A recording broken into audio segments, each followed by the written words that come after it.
เนาะล่ะโดยเลิกเติมเออเฮาต้องตักแบบไรนี่ตัก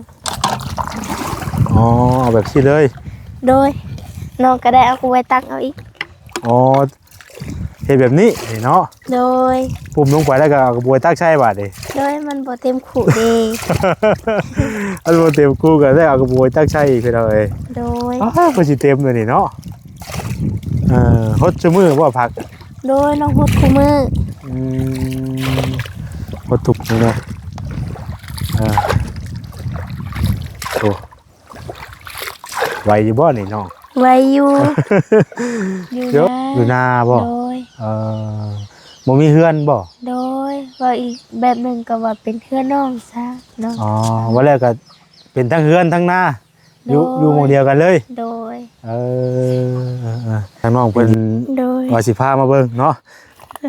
บ่แม่นพาเบิ่งซื่อๆได้บัดนี้เพิ่นเอาสิฮดพร้อมได้บัดนี้เนาะปลูกหยังนำแน่นี่น้องปลูกมะพริกปลูกมะพริกบ่โดยปลูกมะพริกปลูกผักบัวโดยโอ้คักแล้วซะเนาะโดยพอได้กินเนาะโดยน้องกระปลูกเจ้าว่าปลูกนี่โดยน้องปลูกเองพอได้ก็อยู่แต่ให้อยู่แต่หน้านั่นนี่เนาะโดยน้องบ่ได้อันอยู่บ้านจักเทื่อเลยโดยเพราะว่าบ่ได้อยู่บ้านย้อนหยังพี่น้องเนาะเพราะว่าเพิ่นโดยบ่มีดินเทือนดินบ้านเนาะโดยน้องบ่มีโอ้ไก่ดินี่นี่อยู่น้องนั่นเด้ปลาโตไก่ดีเด้อนี่พี่น้องโดยหาไว้อยู่บ่ไหลล่ะไว้อยู่โดยเจ้าได้เข้าเรียนอยู่บ่น้องได้เข้าอยู่ห้องป.3ห้องป.3โดยแล้วพ่อแม่ให้ออกมาเอาหลานบัดนี้ลงไปตักเอาอยู่พี่เลยอันนี้เนาะโดยน้องก็ได้ลงมาตักเลิกอยู่นี่เนาะล่ะโดยเลิกเติมเฮาต้องตักแบบไรนี่ตักอ๋อเอาแบบนี้เลยโดยน้องก็ได้เอากูไว้ตักเอาอีกอ๋อเฮ็ดแบบนี้เนาะโดยปุ่มลงไปแล้วก็เอากระบวยตักใช่บาดดิโดยมันบ่เต็มขู่ดี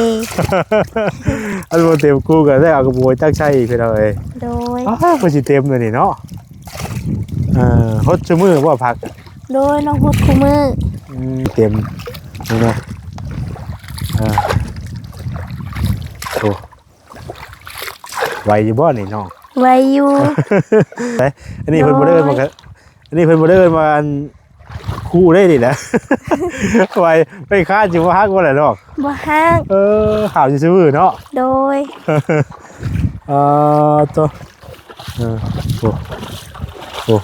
ต้องลงไปหลายหาบเติบอยู่ได้นี่เนาะโดยเฮาเอามาฮอดแล้วก็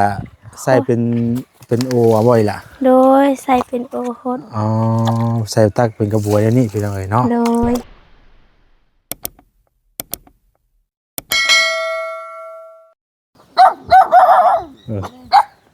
เป็นทักทายเลยเนาะจอทักทายเลยตัวพี่น้องเอ้ยเนาะเอาเปิดภาพเปิดคลิปมาเมื่อนี้กะพี่น้องเอ้ยแวะมาหาทางน้องกิ๊กเนาะตัวสบายดีโดยเจ้าว่าซื้อน้องกิ๊กนะโดยใส่ไม้ดูเนาะอายุจักปีเลยเจ้าน้องกับฮู้อยู่ตนเองคือกันบ่ฮู้อายุจำบ่ได้บ่โดยจำบ่ได้จำอายุบ่ได้เนาะโดยน้องจิ๊กโดยจะอยู่กับใครนี่อยู่กับพ่อแม่หลานอยู่กับพ่อแม่โดยอยู่กับหลานโดยพากันอาศัยอยู่ใช้อันนี้อยู่นาบ่โดยบ่มีเฮือนบ่โดยว่าอีกแบบหนึ่งก็ว่าเป็นเพื่อนน้องซะเนาะว่าแล้วก็เป็นทั้งเฮือนทั้งนาอยู่หมู่เดียวกันเลยโดยยังดีแต่ว่าบ่มีดินบ้านดินช่องกันยังดีมีให้มีหน้าเนาะโดยอยู่ดินนาโดยอยู่ยะที่อยู่นี่แต่โดนนะบ่นี่ได้2 ปีปลายแล้ว2 ปีปลายแล้วโดยได้2 ปีปลายพี่น้องเอ้ยเนาะ มาอยู่นี่ได้สองปีปลายตัวผู้นี้น้องผู้นี้เนาะ หลาน ลาน โดย ใช่น้องเจ้า น้องไปหน้าป้าเพิ่นไปน้ำอาย อ๋อโดยเป็นไปหน้าป้าเนาะ โดย พากันเฮ็ดหยังอีหล่ะอยู่สมมือสวรรค์นี่ พากันปลูกผักปลูกหญ้ากินนี่แหละ อ๋อปลูกผักปลูกหญ้ากินเนาะ โดยปลูกผักบ่ได้ ปลูกผักปลูกหญ้าใช้ปลูกอยู่ไส พูนอยู่สวน ใช้น่ะอยู่ไสพาว่าไปเบิ่งดู พูน ไกลบ่ บ่ไกล บ่ไกลปานใดเนาะ โดย พี่น้องเอ้ยปลาตัวเนาะโอ้ต้มหม้ออย่างเด้อันนี้ ต้มหน่อไม้ ต้มหน่อไม้ โดย ปลาตัวพี่น้องเอ้ยเนาะคักกะลีอันนี้ต้มหน่อไม้อันนี้จะคือมีกระปูตัวนึงอันนี้ ของแถมบ่ตัวนี้ โดย ของแถม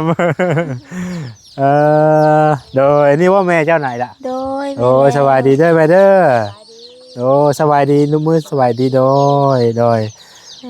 ตัวหอยังน่ะเฮ็ดหยังกินหยังอ่ะน่ะ ในคาม อาจอมันก็กินคือกันบ่ ว่าอาจอคือกันอยู่บ่ฮะ เพิ่นดม เป็นตัวหมาบ่ โดย นึกว่าเพิ่นอาจอคือกันนะ เอาทางนี้บ่ได้เว้าอันนั้นบ่จ้ะบ่ได้เว้าความอันนั้นบ่ บ่ได้ บ่แม่นบ่ โดย คนลาวเฮานี่บ่คนลาวเฮานี่บ่นึกว่า ขออภัยหลายๆเด้อบ่ฮู้เด้อ ท่านพรบ่ล่ะ โดยพอ โดยไปสิให้ทางน้องเพิ่นพาไปเบิ่งกัน โดย สวนผักก่อนเนาะโทษพี่น้องเอ้ยมาเป็นเทื่อแรกได้นี่ก็ได้เนาะ โดย สวนผักสวนหญ้าเพิ่นพดแล้วบ่มื้อนี้ ย่างน้องกำลังมาสิไปมุดแล้ว กำลังว่าสิไปโฮด โดย พอดีแล้วโฮดเลยล้นแล้วนี่ แล้วก็น้องก็ได้เอาผูกกระทะทอด บนตั้งน้ำอยู่ใช่ล่ะ อยู่น้องพูด พี่น้องคุณบอกถ้าไก่บอก นมาแล้ว ฮะ ไก่เห็ดก้น ฮะเล่คุก็มีหั่นน่ะ ขุน้อยมัน ขุน้อย บ่ บ่ ได้หลายโดย หั่นเลย ไก่กับคนน้องบ่ได้มาจบ พี่น้องเอ้ยเนาะตัดผ้ามาอีกวันนี้ก็ทางน้องเพิ่น โดย ว่าสิพามาเบิ่งเนาะโมยพาเบิ่งซื่อๆได้บัดนี้พี่น้องสิโฮดพร้อมได้บัดนี้เนาะปลูกหยังน้ำแน่นี่เนาะ น้องปลูกมะพริก ปลูกหมกพริก ผัก บ่ บัวโดย ปลูกหมกพริกปลูกผักบัว โดย โอ้คักแล้วซะเนาะ โดย พอได้กินเนาะ โดยน้องกระปลูก เจ้าว่าปลูกนี่ โดยน้องปลูกเอง บ่ได้ก็อยู่แต่ให้อยู่แต่หน้านั่นนี่เนาะ โดยน้อง บ่ได้ อยู่นะ บ่ได้อยู่บ้านจักเทื่อเลย โดย เพราะว่าบ่ได้อยู่บ้านย้อนหยังพี่น้องเนาะเพราะว่าเพิ่น โดย บ่มีดินเทือนดินบ้านเนาะ โดยน้องบ่มี โอ้ไก่ดินี่ เด้อยู่น้องนั่น โอ้ เด้ โหปลาโตไก่ดีเด้อนี่พี่น้อง โดย บ่ได้ธรรมดาเด้อโอ้หาไว้อยู่บ่ไหลล่ะ ไว้อยู่ ไว้อยู่ โดย เจ้าได้เข้าเรียนอยู่บ่ น้องได้เข้าอยู่ห้องปชาม ห้องป .3 โดยและพ่อแม่ให้ออกมาเอาร้านบัดนี้ อ๋อแต่ก่อนน่ะเคยเรียนอยู่ โดยแต่ก่อนน้องก็เคยเรียนอยู่ บัดนี้พ่อแม่ให้ออกมาเอาหลาน โดย บ่ พ่อ มี แม่เจ้ามีลูกจักคน อยู่ทางพวกน้องแต่เก่าก็4คนบัดนี้ร้านมาอยู่นำพอดีเป็น5 อ๋อโดยพอดีอยู่กัน5คนเนาะ โดย บ่ไก่ดีนี่เนาะ โดย ว่าสิให้เบิ่งคักได้ว่าสิได้ถอดเกิบได้เบิ่งคักได้ ถอดเกือบลงไปตักเอา เพราะว่ามันยากเลยพี่น้องเอ้ยเนาะเพราะว่าเกิบขาดนี่ลงไปตักเอาอยู่พี่เลยอันนี้เนาะ โดยน้องก็ได้ลงมา พอเลิกอยู่ดีนี่เนาะล่ะ โดยเลิกเติบ เฮาต้องตักแบบใดอันนี้ ตัก เอาแบบนี้เลย โดยน้องก็ได้เอากูไว้ตักเอาอีก อ๋อ เฮ็ดแบบนี้นี่เนาะ โดย ปุ่มลงไปแล้วก็เอากระบวยตักใช้บาดนี่ โดยมันบ่เต็มขู่เด อันบ่เต็มกูก็ได้เอากระบวยตักใช้อีกคือเอาเอ้ย โดย อ้าวบ่สิเต็มเลยนี่เนาะฮดชั่วมือบ่พัก โดยน้องฮดคู่มือ อืมฮดทุกมื้อตอนแรงเนาะ โดย พอดีถึงช่วงจังหวะตอนแรงพอดีพี่น้องเอ้ยโอ้มันแต่มีปลาหลายเยอะนี่กะ โดยเพิ่นปล่อยปลาเด น้องหน้าไผฉันนี่ น้องน้ามีใหญ่หมอลำเพิ่น โอ้เพิ่นห้องเพลงนะบ่ โดย ผู้นี้ว่าเถียงเพิ่นบ่ บ่เถียงเพิ่นเด้ โอ้อยู่พุ่นบ่ โดย พวกเราอยู่นี่บ่ โดยแม่แล้ว ได้ยินเพิ่นว่าห้องอ้อมอยู่กินนี่ โดย พี่น้องเอ้ยพวกสิเต็มนี่เนาะโอ้ไหวอยู่บ่นี่น้อง ไว้อยู่ เยอะเนาะพอดาทั้งครึ่งทั้งกันตักน้ำใช่เนาะ โดย ตัวนี่นอนนี่ดีพี่น้องเลยมันสิเต็มจังหาบจังสิพอ ประมาณ2หรือ3หาบ โอ้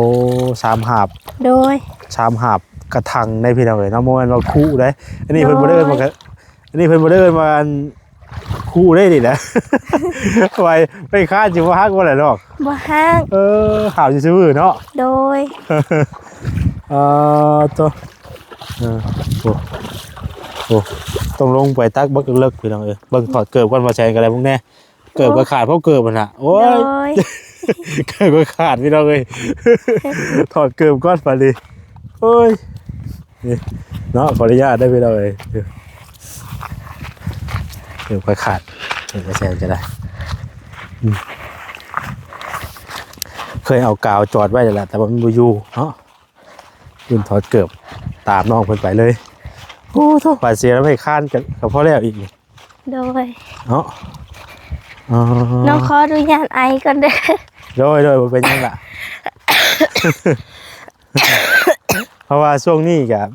หัวลมออกเนาะ โดยน้องฮักเศร้าไข่เมื่อวานนี่ โอ้ไก่แต่ด้วยนี่เนาะ โดย เจ้าบ่ได้มีน้ำบาดาลบ่ น้องบ่มี ยังบ่ทันได้มีน้ำ โดย เพราะว่ายังมาตักไก่แล้วจ้ะ น้องบางทีน้องก็ขอน้ำเพิ่น ยังบ่ทันได้มีน้ำบาดาลไปเอาให้เพิ่นก็ได้เนาะก็ได้มาตักเอาน้ำนองไปฮดพักแล้ว โด เนาะ ย มันก็ยากอยู่ได้แบบนี้เนาะคักๆเป็นไปเอาเลย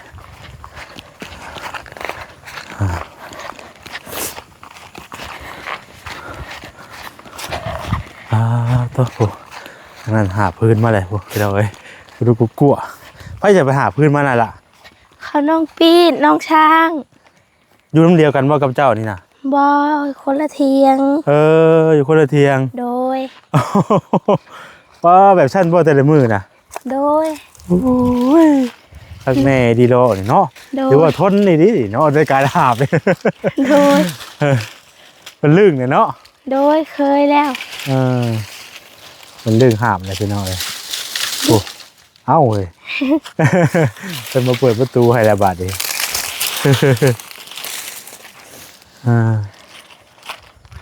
ก็โหพี่น้องเลยทางนั้นกันเนาะทางนั้นก็หาพื้นบ่มมาเนาะ โดย ถูกพี่น้องเลยทางนี้ก็ ดิ อึ๊บโอ้ตัวหลายหาบเติบอยู่ได้ดิเนาะ โดย เอามาห่อแล้วก็ใส่เป็นโอเอาไว้ล่ะ โดยใส่เป็นโอโคต ใส่ตักเป็นกระบวยอันนี้พี่น้องเลยเนาะ โดย นี่อันละจักบวยอะไรแบบอันละบวยก็ได้เนาะฮดชูมือว่านี่นะ ฮดคู่มือ ท่านน้องเป็นฮดชูมือเนาะ โดย ฮดชูมือมันก็คือสีนั่นอยู่ดอกเป็นอะไรซุ่มอยู่เนาะ โดย ส่วนลายนะเป็นโพ่นไว้นี่นะเพิ่นจะปลูกหมกพริกเนาะ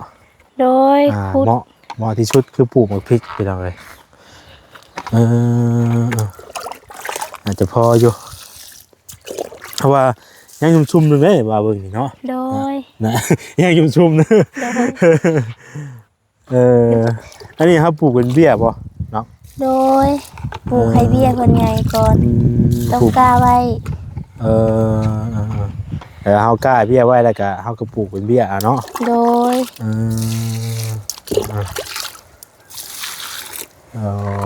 เพิ่นก็ฮดเป็นแถวเป็นแถวนี่เป็นเอายังขุดบ่ทันได้เบิดเด้อเนาะ โดย อืมอืมอืมฮดพักไปเลยเดี๋ยวให้น้องเพิ่นฮดตัวนี้แล้วก่อนเดี๋ยวจังสิถามไทยเพิ่นเรื่องราวครอบครัวเพิ่นเป็นจังไดพี่น้องเอ้ยมาเป็นเทื่อแรกได้เบาก็ได้ โดย เออมาเป็นเทื่อแรกพี่น้องเอ้ยอันมีไผแน่มาหาเจ้า แต่ก่อนเขาบาลีเพิ่นมาหา โอ้ มื้อนี้มีแต่นาบาวนี่แหละเขามาหารับน้อง โดยอ่าเคยเห็นบ่เคยเห็นบ่าบ่ บ่เคย บ่เคยเห็นเนาะ โดย เทื่อแรกเลยพี่น้องทั้งหัวใจก็เคยเข้ามาหาน้องเพิ่นเทื่อแรกคือกันมื้อนี้ก็ได้ โด เนาะ ย เห็นทางหมอดีเพิ่นแนะนำมาว่ามาหาน้องกิ๊กแน่ว่าซั่นเนาะเพิ่นก็อาศัยอยู่กับพ่อแม่แหละพี่น้องเอ้ยเนาะอยู่ให้อยู่นาแต่ว่าเพิ่นก็บ่ได้มีดินเฮือนดินซ่านว่าซั่นซะเนาะอาศัยอยู่แบบที่อันนี้เราเขาเพิ่นก็อยู่นาพี่ นั่นบ่แม่นว่าเขาน้องเอ เอ้าง ของไผจะน้อง ของนาบาวกับอ้าย อ๋อเจ้าเคยเห็นนาอยู่บ่เห็น น้ นา อง กัน เฮ็ดอยู่แต่ได้บ่หลาย อ๋อเฮ็ดอยู่แต่ว่าไรบ่ได้เนาะ โดย อืมนาก็เฮ็ดแต่ว่าไรบ่หลายเลิกสอบแต่ละปีละ ปีนี้เขาหน้าทงได้10ซอบ โอ้ หน้าตัว บ่ได้ นี้ ก็แต่บ่กุ้มนะแต่ละปีเนาะ โดยบ่กุ้มตัวนี้กับบาวลีกับเพิ่นก็เอามาให้น้องสอบหนึง อ๋อโดยบ่ได้ก็เพิ่นซื้อมาให้น้ำอยู่เนาะ โดยน้องก็ดีใจ โดยดีแล้วอีหลายเนาะ โดย มีเวลาผู้ใหญ่เพิ่นซอยๆเนาะ โดย อ่าโอ้มันก็เริ่มจากเหี่ยวอะไรพี่น้องเอ้ยเนาะเหี่ยวเลยเพราะว่าเฮากำลังโบกไม้เนาะได้จักมื้อแล้วนี่ ได้หาหุ้งมือตึกแล้ว ได้หา6มื้อเนาะ โดย ได้หา6มื้อได้เพิ่นว่าพี่น้องเอ้ยเนาะ เบี้ยมันอ่อนน้องเอามาปลูกจ้ะ มันก็เลยอยากเหี่ยวแน่เนาะ โดย มีผักบัวอีกแล้วเนาะ บัวก็หดพอดีพุ่นแหละสักใส่มาไก่ตอด พี่น้องเอ้ยเนาะขออนุญาตผมก็แชร์กันบ่ได้เอาเกิบเลย โดย เกิดไม่ขาดโอ้มาขาดอยู่ในปลูกในป่ามาดิ เนาะฮักเล่ดีเนาะ มาขาดอยู่ในป่าเลยอยู่ใกล้ห้วยอยู่บ่อยล่ะแถวนี้อยู่ใกล้ห้วยบ่ ห้วยนาบอและไก่ทางห้วยพนมและไก่ มันหมายว่าบ่ได้มีห้วยแถวนี้เนาะ โดยห้วยนาบอก็ยับลงไปพุ่นแม่ บ่ได้ใกล้ห้วยปานใดพี่น้องเอ้ย โดย อะไรรถบริเราเพิ่นมีอย่างเล่มาให้มื้อนี้เนาะก็อยู่บนท้ายรถเพิ่นน่ะ มีข่าวอย่างเด้บ่ดีเนาะ เออเพิ่นเลยจะฮู้อันนี้ล่ะเพิ่นเลยจะฮู้ว่าเจ้าอยู่นี่มีผู้แนะนำมาบ่ น้องไปขุดกระปูเพื่อนนำมาพวกน้องๆหาพืชน้องไปขุดกระปูให้ร้านแล้วพอเดียวกับเพิ่น เอา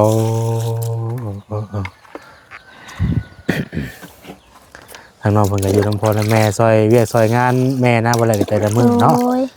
เฮ็ดเวียกเฮ็ดงานซอยเอาน้องเอาหยังซอยบ่ได้ก็เฮ็ดเวียกทุกอย่างเนาะ โดย เจ้าได้เคยไปรับจ้างหรือว่าไปเฮ็ดเวียกอยู่บ่ บ่เคย อ๋อ มีแต่อยู่แบบนี้แหละ มีแต่อยู่ลำไห้ลำหน้าเนาะ โดย ลำไห้ลำหน้าไปเพิ่นก็ได้พี่น้องเอ้ยยังบ่ได้เคยไปเฮ็ดเวียกเนาะล่ะเนาะ โดย แล้วยังอีกจังนึงก่อน โดย นอนจะคนก่อนอยู่หั่นน่ะอัน 5 คนขาน้องอยู่กับขาน้องบ่อยู่แล้วก็4 คน โอ้ 4-5 คนนอนเนาะ โดย มันยังสมลุกอันนี้ จะมีไก่มาตอด มันต้องเอาตะนางเนาะน้องเนาะ โดย ตะนางอ้อมสิที่ว่าเฮาปลูกไว้สิแล้วมันต้องมีตะนางอ้อมได้ โดย อ่า แป๊บหนึงเด้อ ชุบใส่ไม้ก่อนเนาะ โดย เพราะว่าอันนั้นพี่น้องไอ้ไก่น่าจะเป็นไก่เนาะ โดย ไก่เพิ่นมาแล้วซับให้บอกมันหลอดมันเลยเนาะมันออกแล้วแต่ว่า ซักใช่ไหม ยังชุ่มอยู่จ้ะนี่เนาะ โดยน้องหดคู่มือ เพราะว่าเรากำลังปลูกใหม่เนาะ โดย เดี๋ยวไอ้นี่อาจูนี่มันไม่ได้เอาขี้พุ่นเอามาใส่เนาะ โดย ขี้พุ่น เพิ่นติดคักๆเลยก็เอาขี้ มะ พุ่น เขื มา อ ใส่ ก็มีมะเขือยังจะปลูก มะเขือฮวก มะเขือเปาะเฮานี่บ่มะเขือขาวๆนี่บ่ มันฮวกตัวนี้ เอามะเขือพวงนะบ่ โดย มัน เป็นหนามดอก มะเขืออันนั้นมะเขือนั่นบ่มะเขือ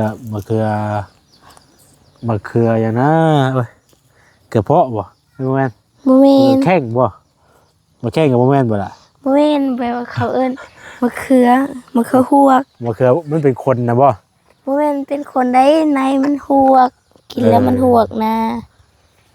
มันเป็น มันเป็นที่ไหนเนาะว่า โดย เนาะ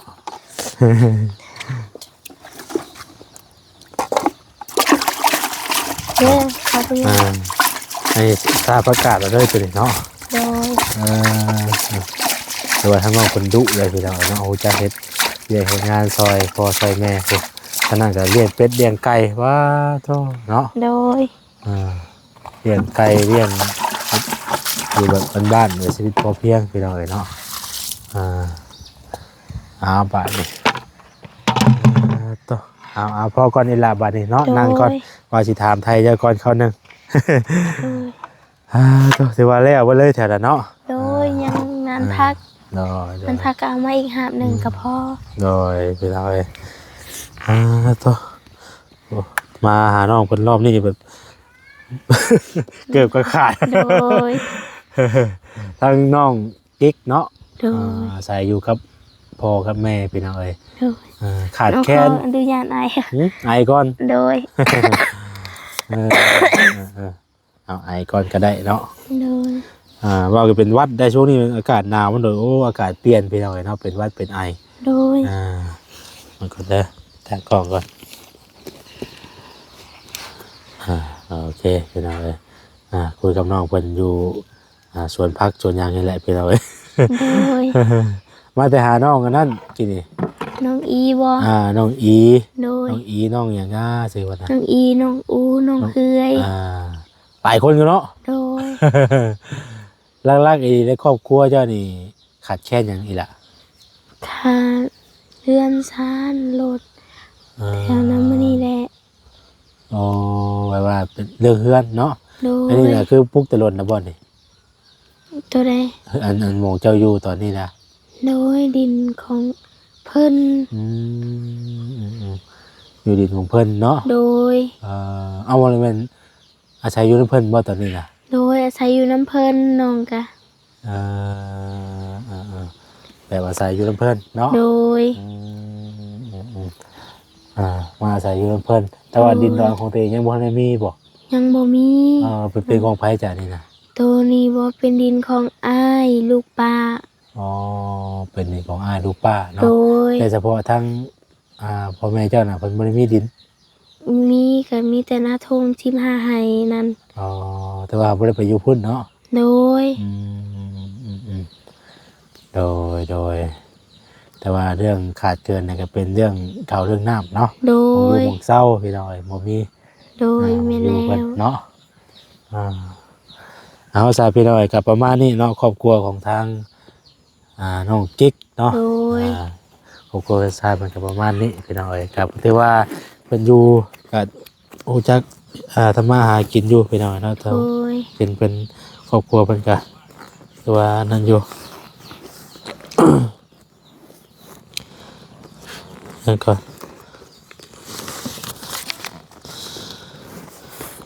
เอามื้อนี้ก็บ่าวมาเป็นมื้อแรกพี่น้องเนาะทางเฮาก็บ่ได้มีหยังมาฝากมาต้อนน้องเพิ่นหรอกพี่น้องเอ้ยเนาะก็มาถามไทยแต่ว่ามาอ่า ถามเบิ่งเรื่องราวของน้องเพิ่นก่อนเนาะ โดย นี่แต่ว่าสิเอาเงินให้เด้อล่ะเด้อ โดย บ่ได้ซื้อน้ำซื้อในกินเด้อ โดย ว่าก็บ่ได้มีหยังมาฝากมาต้อนพี่น้องเอ้ย โด เนาะ ย ได้เอาเงินให้น้องเพิ่นบ่ได้ติดไทยไว้เด้อ โดย แสนหนึ่งเด้อล่ะ โด เด้อย ขอขอบใจหลาย โดย ๆขอให้สุขภาพเจ้าแข็งแรงเด้อ ขอให้เจ้าร่ำเจ้ารวยคำเจ็บบ่ให้ได้คำไข้บ่ให้มีเด้อ โอ้ยสาธุเนาะ โดย เอาพี่น้องเอ้ยมาเป็นเทื่อแรกถามไทยทั้งน้องเพิ่น โดย ก็ประมาณนี้เนาะ โดย พี่น้องเอ้ยเอามีแต่สู้ๆแล้วล่ะเด้อ โดย เนาะสู้ต่อไปพี่น้องเอ้ยหาอยู่หากินไปเนาะ โดย แต่ละมื้อพากันไปหาหยังซะแต่ละมื้อแต่ละวั แต่ น ละมื้อน้องก็หาคุดกระปูมื้อนี้ไปหาลูกไม้ อ๋อขุดกระปูหน่อไม้เนาะ โดย ไปหาขุดกระปูหน่อไม้พี่น้องเอ้ยเนาะ โด ตามเลย ย อยู่ในป่าในดงบ้านเฮาเลยแหละเนาะ โดย โดยเอาจากกระบ่มีหยังเด้อมีแต่ว่าเจ้าดีๆมีแฮงโชคดีเด้อล่ะเด้อ โดย มื้อหน้ามื้อใดทางบ่าวมีโอกาสก็จังสิเข้ามาเยี่ยมยามใหม่เด้อ โดย โดยสบายดีเด้อล่ะ โด เด้อย สบายดี โดยไปจ้ะพี่น้องเอ้ยเดี๋ยวจะไปซอยบอลี่เพิ่นก่อนเพิ่นเอาผ้ากระดาษมาเนาะเอาสำหรับคลิปนี้ลำลาไปก่อนอยู่ดีมีแฮงบ่สุขสุขคนเด้อพี่น้องเด้อสบายดีเนาะติดตามเพิ่นให้ซองคลิปบอลี่เพิ่นพี่น้องเอ้ยเนาะแต่ว่าเป็นจังไดก็ทางบ่แสนสิมาอัปเดตให้เบิ่งใหม่เด้อพี่น้องเด้อ